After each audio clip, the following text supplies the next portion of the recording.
The saloon keeper saved 43 souls before they discovered a secret. Runaway slaves, fugitives fleeing violence, the desperate seeking passage north to freedom.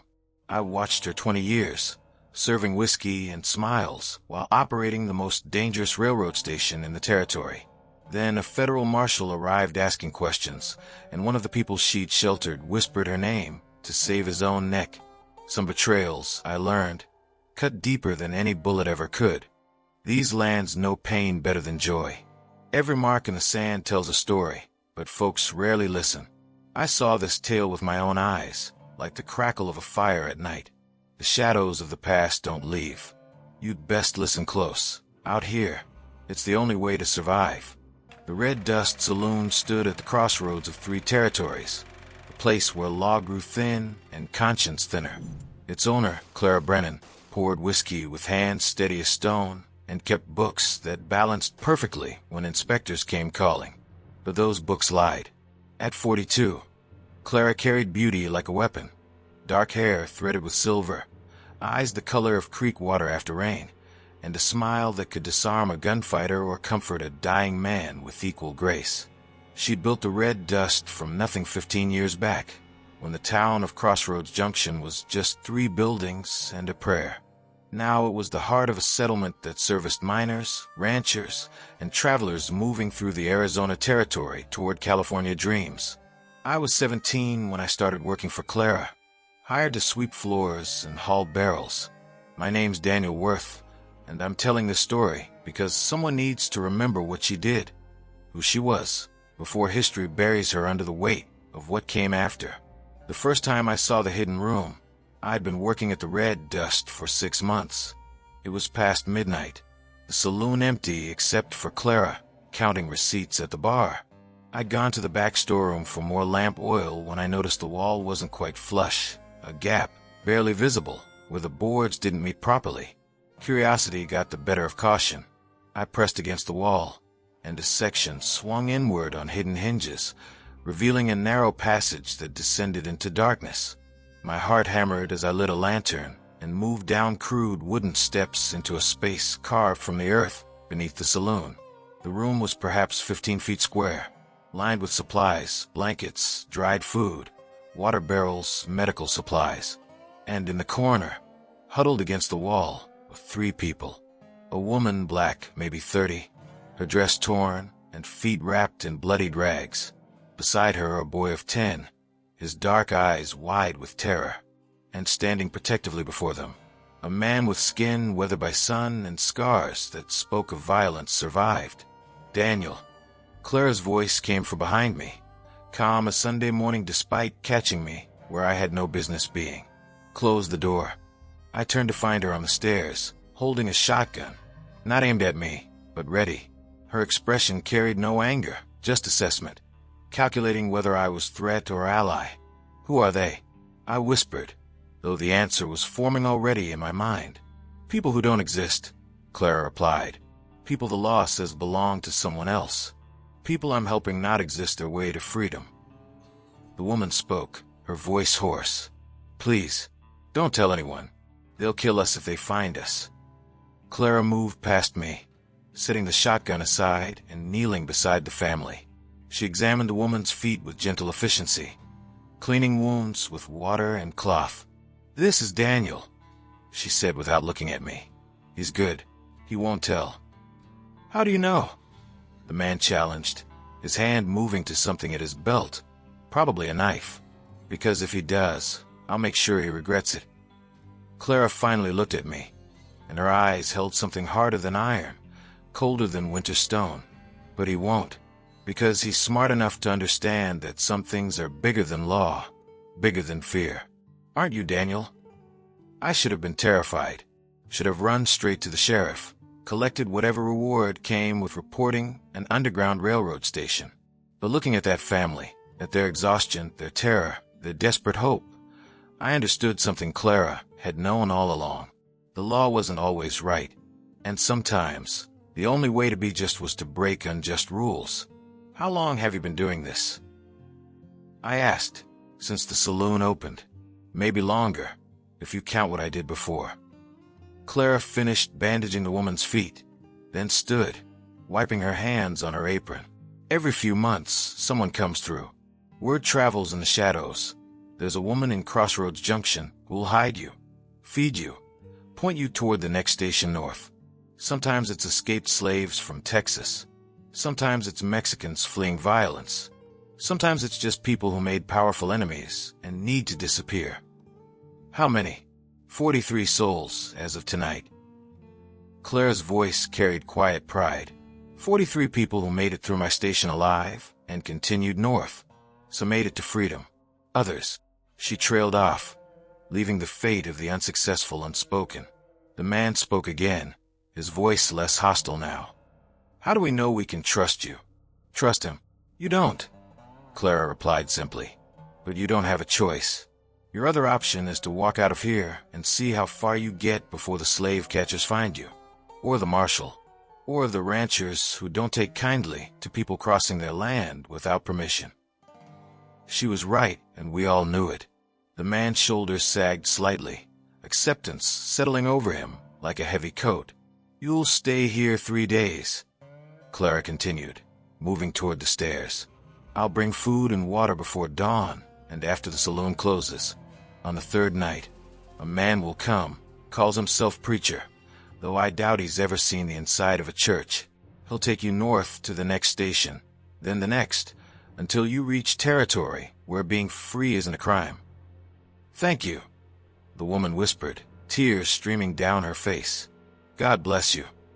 Clara paused at the stairs.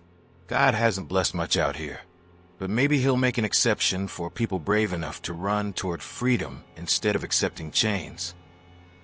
We returned to the saloon, Clara sealing the hidden door with practiced ease. She poured us both whiskey, sliding a glass across the bar to where I stood, still processing everything I'd witnessed.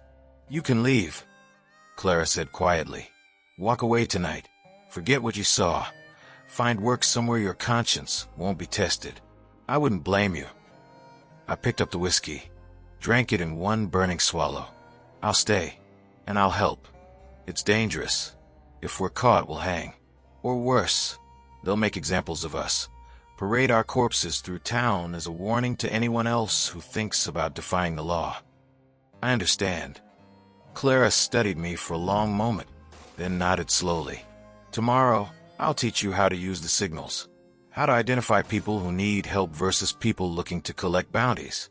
How to lie to marshals, sheriffs, and slave catchers without flinching. Why do you do this? I asked. You've got a good business here.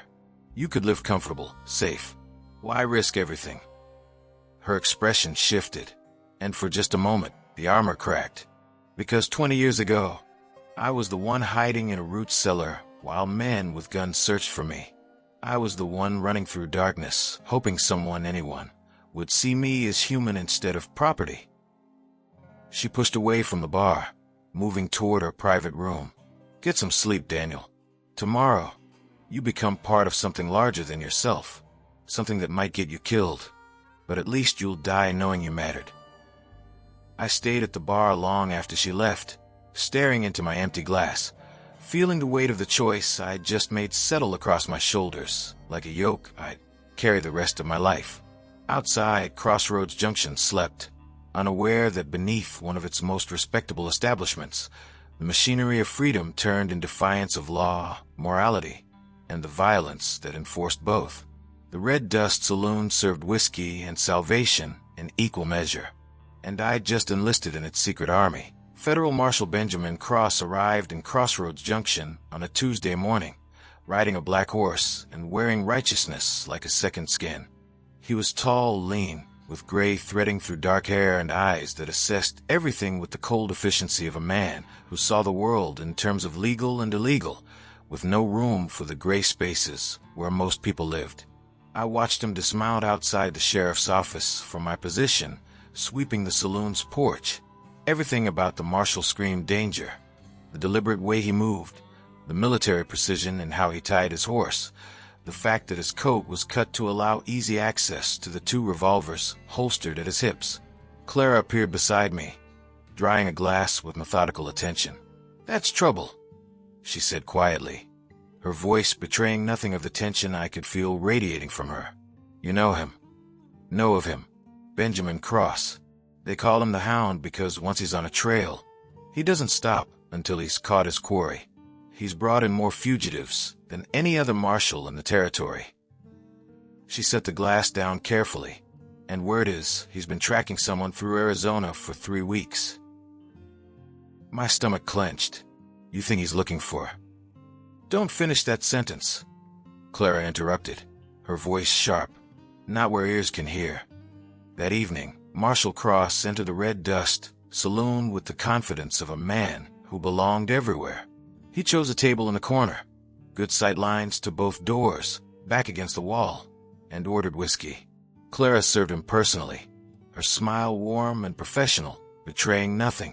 Welcome to Crossroads Junction, Marshal, she said, setting the bottle and glass before him. Passing through, or staying a while? Depends on what I find. Cross poured carefully, his movements precise. I'm tracking 3 fugitives, 2 adults and a child. Escaped slaves out of Texas, heading north. Trail led me here, then went cold. You see anyone suspicious in the past week? People who don't quite fit? Claire's expression didn't change, didn't flicker. Marshal, this is a crossroads town. Everyone who comes through here is suspicious in one way or another. Miners, drifters, cowboys running from debts or wives or both. If I reported everyone who seemed out of place, the sheriff would have to build a second jail. Cross smiled, but it didn't reach his eyes. Fair point. But these 3, they're desperate. The woman's feet were bleeding badly when they crossed the Rio Grande. The man's carrying a knife wound that's probably infected by now. And the child, well, children are hard to hide. They make noise, need attention. He sipped his whiskey, studying Clara over the rim of the glass. Someone in this territory is helping fugitives, operating a station on the Underground Railroad. I've got evidence. Witnesses who saw lights signaling in windows, heard rumors of safe houses, and all those rumors point to Crossroads Junction. That's quite an accusation, Clara replied, her voice light, though I imagine you have more than rumors to bring you this far. I have testimony from a man we caught 2 days north of here. He said there's a woman, runs a saloon, who helped him and others get through the territory. Described her as... Cross pulled a notebook from his coat, flipped through pages. Dark hair, attractive, mid-40s, with eyes that see right through you. He looked up, meeting Clara's gaze directly.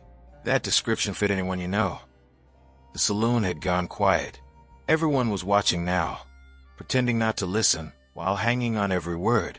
I stood behind the bar, my hand resting near the shotgun Clara kept hidden beneath the counter.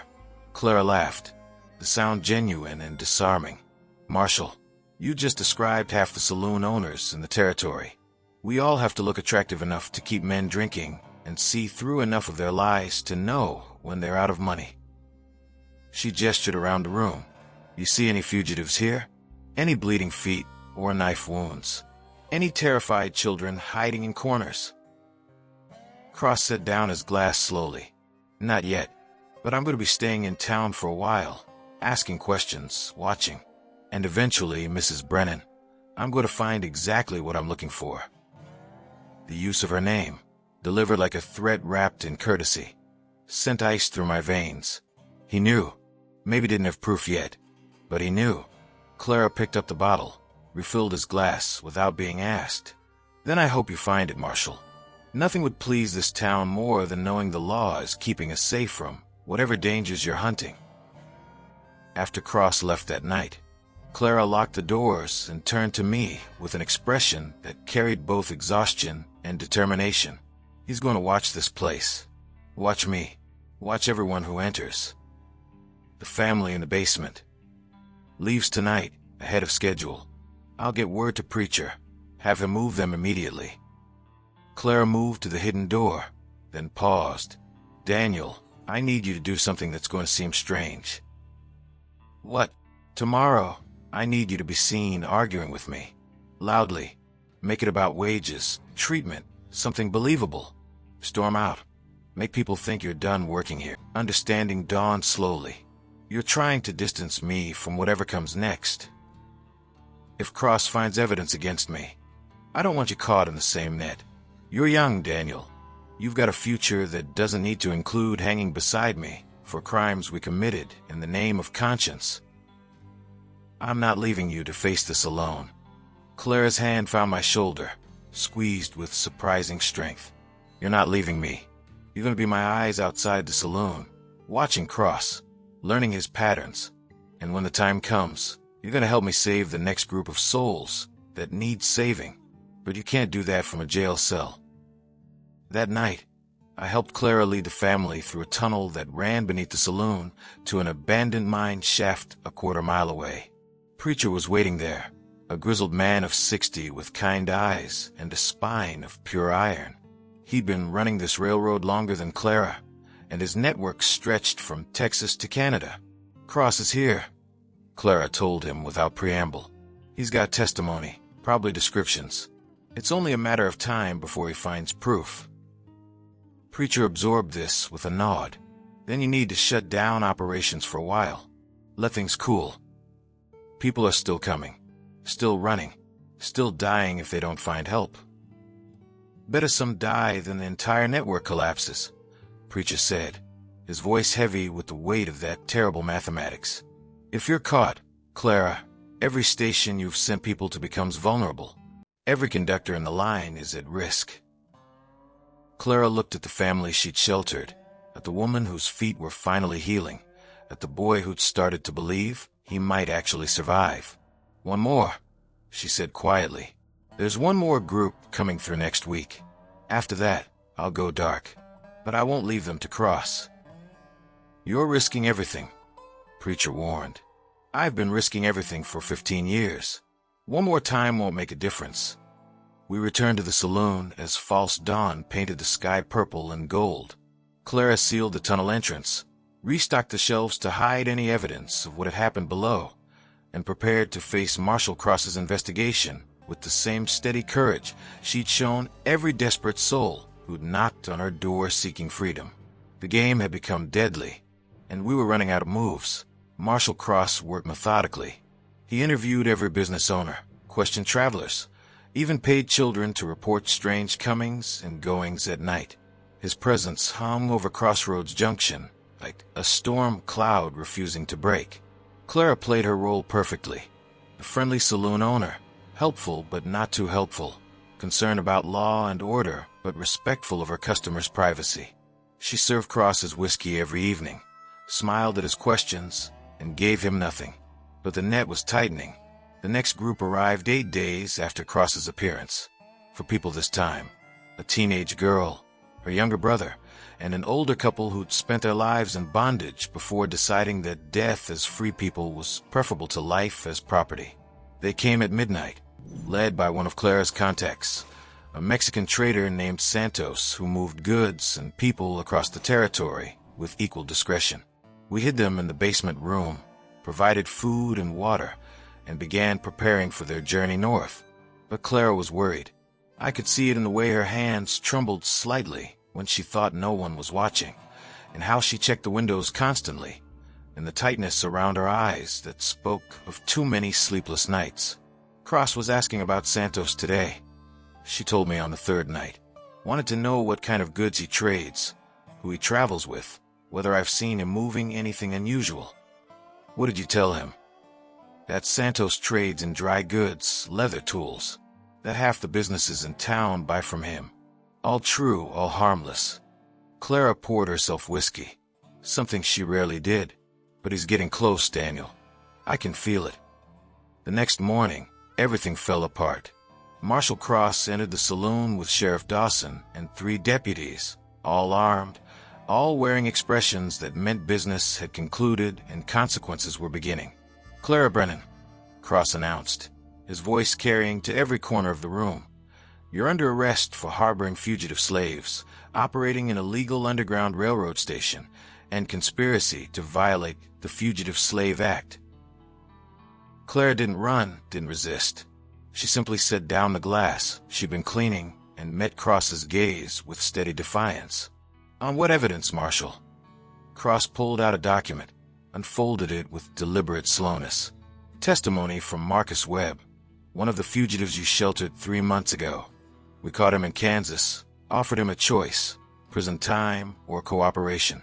He chose cooperation, gave us dates, descriptions, details of how you operate, even drew us a map of the room beneath the saloon. My blood ran cold. Marcus Webb. I remembered him, a man in his 30s, desperate and grateful, who'd stayed in the hidden room for 5 days before moving north. Clara had fed him, tended his wounds, given him hope, and he'd sold her to save himself. Marcus Webb is a liar trying to save his own neck, Clara said calmly. You have no proof beyond the word of a criminal. Actually, we do. Cross gestured to his deputies. Search the premises. Start with the back storeroom. Clara's hands clenched into fists, but she didn't move, didn't try to stop them. I wanted to shout, to fight, to do something, but Clara caught my eye and gave the slightest shake of her head. Wait. The deputies tore through the saloon systematically. It took them 20 minutes to find the hidden door. When they did, Cross's smile was sharp as broken glass. Well now, let's see what's down here. They descended into the basement room. We all heard the shouts of discovery, the sounds of people being dragged from hiding. When the deputies emerged, they had the 4 fugitives in chains, the teenage girl crying silently, her brother trying to be brave, the older couple holding hands with a dignity that prison couldn't break. Cross turned to Clara, triumph written across his face. Anything to say now? Clara looked at the 4 people she'd been sheltering, at their faces showing betrayal and terror and resignation. Then she looked back at Cross. Yes, I did it. I've been doing it for 15 years. I've sheltered 43 fugitive slaves and helped them escape to freedom, and I'd do it again. The saloon erupted in whispers. Cross raised his hand for silence. Clara Brennan, you're under arrest. Sheriff, take her into custody. As they clamped irons around Clara's wrists, she looked at me one final time. Her eyes carried no regret, no fear, only a quiet certainty that she'd made the right choice, even knowing it would lead to this moment. They let her out of the Red Dust Saloon, the business she'd built, the life she'd created. The 4 fugitives were taken separately, bound for return to the masters they'd escaped. And I stood there, helpless and enraged, watching everything Clara had sacrificed for collapse under the weight of one man's betrayal. That night, I rode to find Preacher, found him camped in the foothills, preparing to move another group through the territory. When I told him what had happened, his face aged 10 years in 10 seconds. Marcus Webb. He spat the name like poison.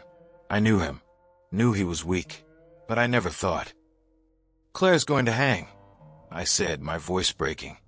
They're going to make an example of her, and those 4 people she was helping. They'll be returned to slavery, probably punished for running. Preacher was silent for a long time. When he finally spoke, his voice carried a determination I'd never heard before. Then we're going to do something very stupid and very dangerous. We're going to break her out. How? The jail's guarded. Cross isn't leaving anything to chance. Then we'll have to make him. Preacher's eyes gleamed in the firelight. And we're going to need help from people who owe Clara their lives. It's time to call in some debts. The trial was set for 10 days after Clara's arrest. Marshal Cross wanted everything legal, documented, beyond reproach. He'd caught his fugitive harborer, and now he wanted to make sure the execution that followed would serve as a warning to anyone else operating in the shadows. Clara was held in the town jail, a stone building with bars on the windows and guards rotating in shifts. Cross himself supervised security, paranoid about rescue attempts. He was right to be paranoid. Preacher had sent word through the underground network.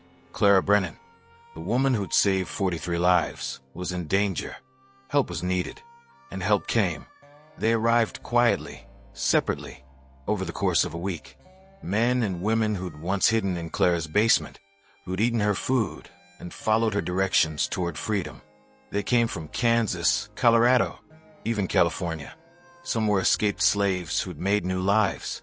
Others were Mexicans, Chinese railroad workers, anyone who'd needed to disappear and found sanctuary in a hidden room beneath a saloon. We met in the abandoned mine where Clara had once transferred fugitives to Preacher's care. There were 11 of us, armed with whatever weapons we could gather, rifles, pistols, knives, determination that burned hotter than gunpowder. "This is suicide," one man said. His name was Thomas, and Clara had sheltered him 4 years ago. "Cross has 6 guards, plus the sheriff and deputies. Even if we break her out, where does she go? She'll be hunted for the rest of her life." "She's already hunted," I replied. "At least this way. She'll be alive to run." A woman named Sarah, who'd escaped Texas slavery 3 years back, spoke up. "Clara gave me my life. Gave all of us our lives. I'd rather die trying to save her than live knowing I did nothing." One by one, the others nodded. We'd all made our choice long ago when we decided that some things, freedom, justice, human dignity, were worth more than safety. "Then here's the plan," Preacher began, spreading a hand-drawn map across a flat rock. "The trial happens in 3 days. After sentencing, they'll transport Clara to Yuma prison by wagon. That journey takes 5 days through open territory. Our best chance is Copper Canyon, narrow passage, steep walls, limited visibility." "They'll expect an ambush there," Thomas countered. "It's too obvious. Which is why we won't hit them in the canyon itself. We'll hit them at the southern exit, where the walls open up and they think they're safe." Preacher traced the route with his finger. "Cross will relax his guard there, thinking he's past the danger zone." We spent the next 2 days preparing, checking weapons, gathering ammunition, planning escape routes. Each of us knew the odds. Some of us wouldn't survive what was coming, but that knowledge didn't slow us down. It sharpened our resolve. The night before the trial, I visited the jail, bribed a guard with whiskey, and 10 minutes alone with Clara. She sat on the stone bench in her cell, thinner than I remembered, but her eyes still burned with that fierce intelligence that had saved 43 lives. "You shouldn't have come," she said quietly, glancing toward the guard station. "If Cross finds out." "He won't. And Clara, we're getting you out." She stood quickly, moved to the bars. "No. Daniel, no. You'll all be killed or caught. I won't have more deaths on my conscience." "It's not your choice anymore. Those people you saved, they're coming back to return the favor. 11 of us, armed and ready. We're hitting the transport to Yuma." Clara's hands gripped the bars, knuckles white. 11 against Cross and his men. That's not a rescue, it's a massacre. "Maybe, but we're doing it anyway, because you taught us that some things are worth dying for. You just never thought you'd be one of those things." Tears gathered in Clara's eyes, the first time I'd ever seen her cry. "I don't deserve this. Don't deserve people risking their lives for me. You sheltered 43 fugitives, fed them, healed them, pointed them toward freedom when the entire weight of federal law said they should stay in chains. If that doesn't deserve loyalty, nothing does." The guard called time. I had to leave, but as I walked away, Clara whispered, "Thank you, Daniel, for everything, for believing that mercy matters more than law." The trial the next morning was a formality. Judge Morrison heard the evidence, Marcus Webb's testimony, the hidden room, the 4 fugitives found in Clara's care. He had no choice but to convict. Federal law was clear and ambiguous. Harboring fugitive slaves carried mandatory prison time. But something unexpected happened when the judge announced the sentence. Before he could speak, half the courtroom stood, ranchers, miners, shopkeepers, people who'd known Clara for years. They didn't say anything, just stood in silent solidarity, witnessing her punishment, refusing to pretend they approved. Judge Morrison noticed. His expression shifted slightly, still stern, but touched by something that might have been respect. "Clara Brennan, I sentence you to 10 years in the territorial prison at Yuma. May God have mercy on your soul, because the law offers none." Clara was led out in chains to a wagon waiting outside. Cross sat beside the driver. 6 armed deputies positioned around the vehicle. They were taking no chances. The procession moved slowly through Crossroads Junction's main street, past the Red Dust Saloon, Clara's life's work, now shuttered and empty.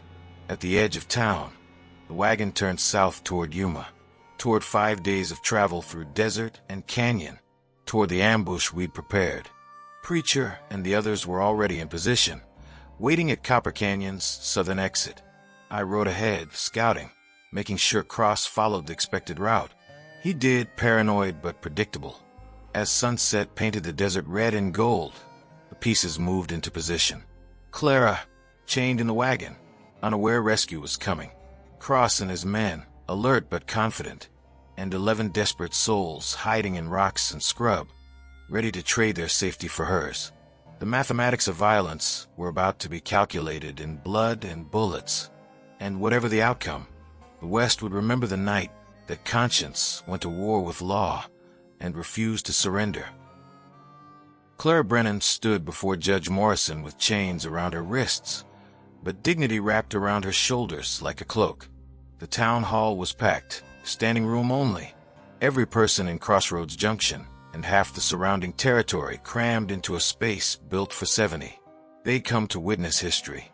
The trial of a woman who defied the Fugitive Slave Act, who'd sheltered the hunted, who'd chosen conscience over law. Judge Morrison was a visiting magistrate from Santa Fe, brought in specifically because Marshal Cross insisted on proper legal proceedings. He was a thin man with silver hair and eyes that had seen too many compromises between justice and law. He reviewed the evidence with mechanical precision. Marcus Webb's testimony, the hidden room beneath the saloon, the 4 fugitives found in chains.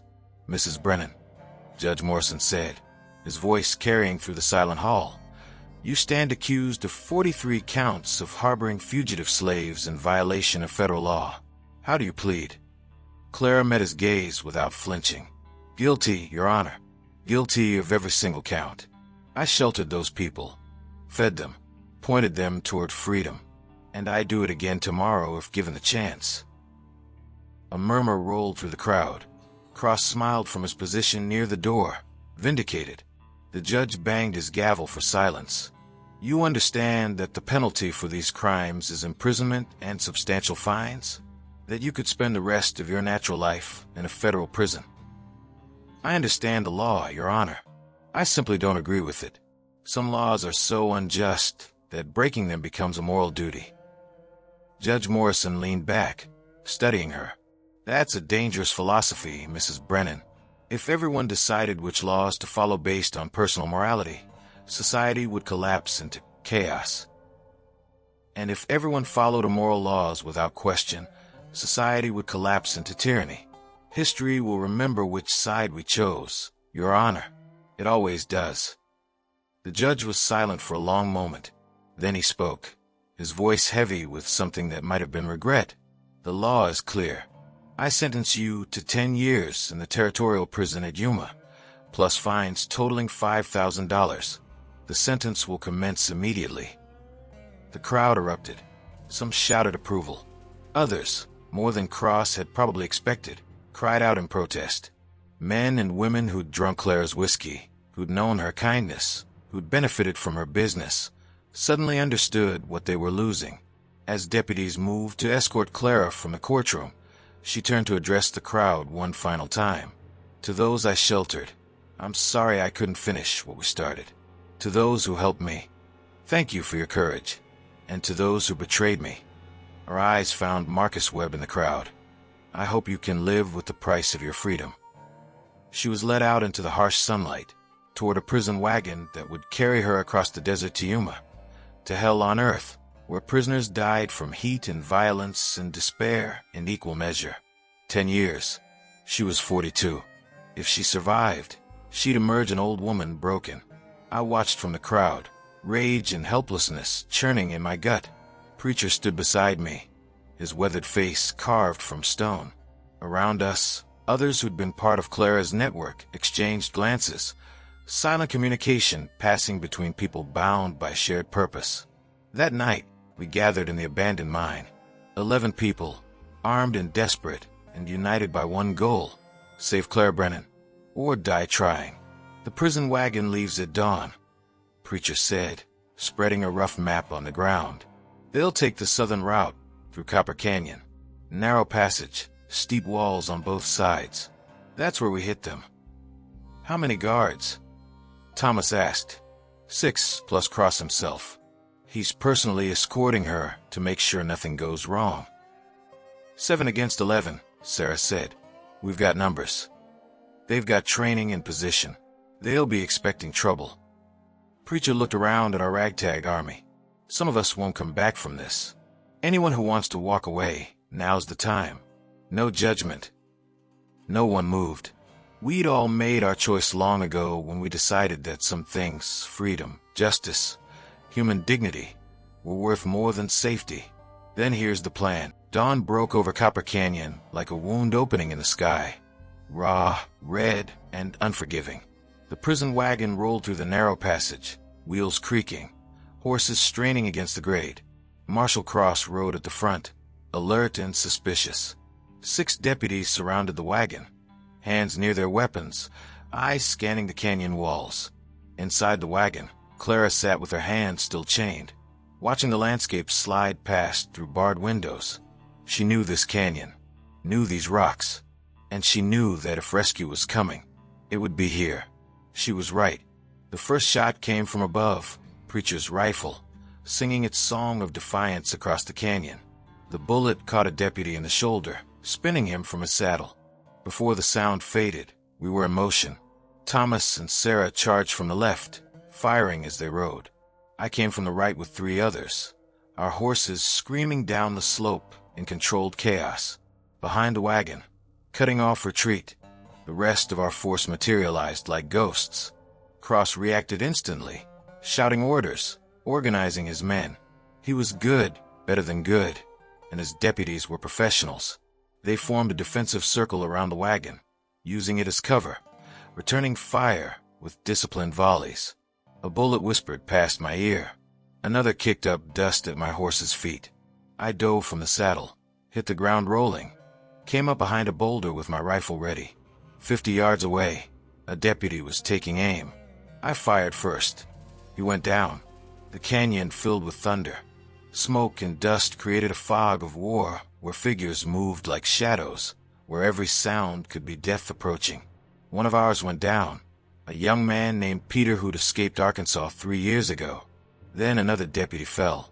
The mathematics of violence playing out in blood and bullets.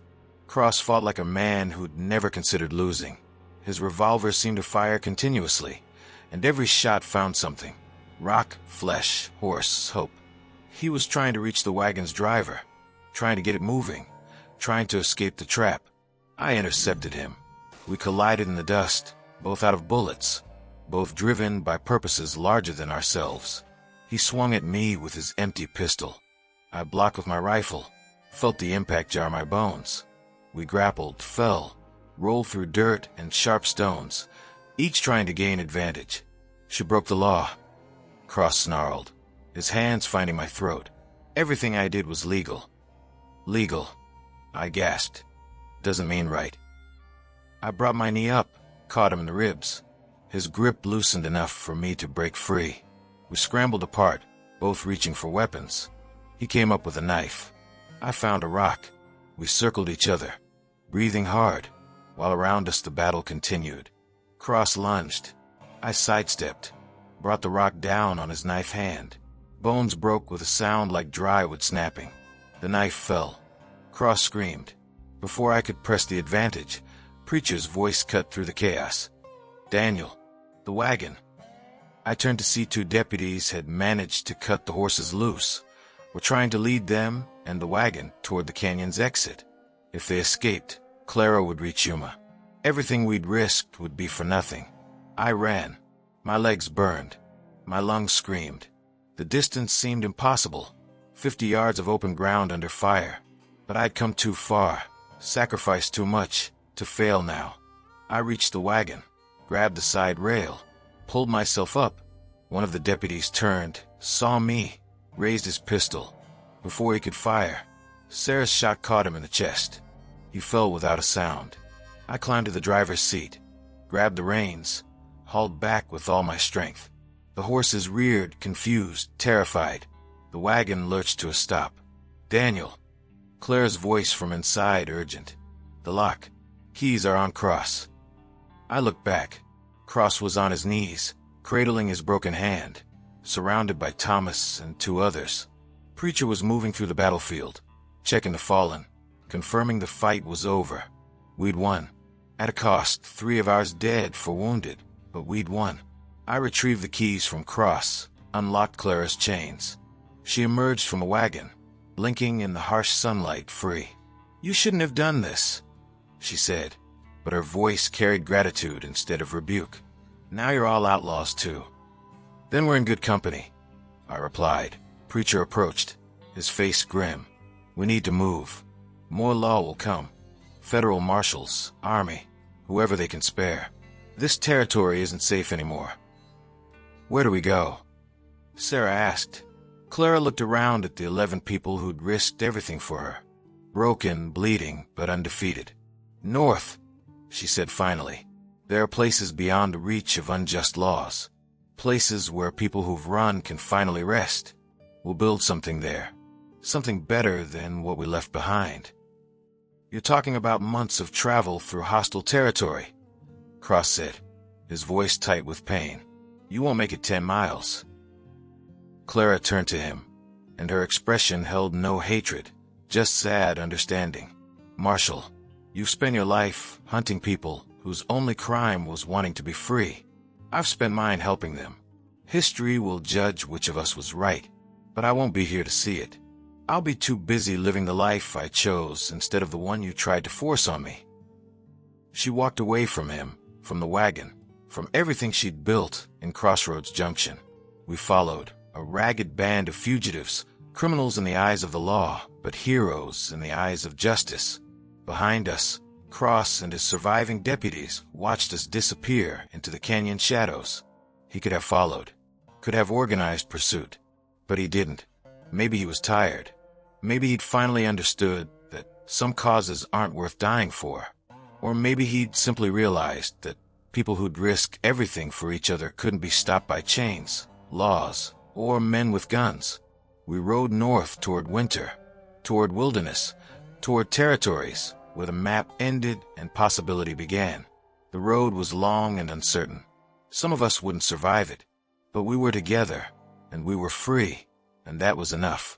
Behind us, the sun set on Crossroads Junction, on saloons and secrets, on the life Clara had built and sacrificed. Ahead, darkness gathered, but somewhere beyond it waited dawn. And in that dawn, 43 souls who'd passed through a hidden room beneath a saloon would wake knowing that the woman who saved them had finally been saved in return, that the Underground Railroad she'd operated had carried one final passenger, herself. Justice, it turned out, wasn't just something you served to others. Sometimes, if you were lucky and stubborn and surrounded by people brave enough to fight beside you, it was something you could claim for yourself. The desert wind carried our voices as we sang, old songs of freedom, new songs of hope, wordless melodies that spoke of journeys begun and destinations unknown.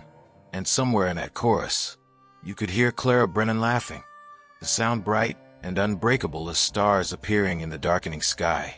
We disappeared into legend after that.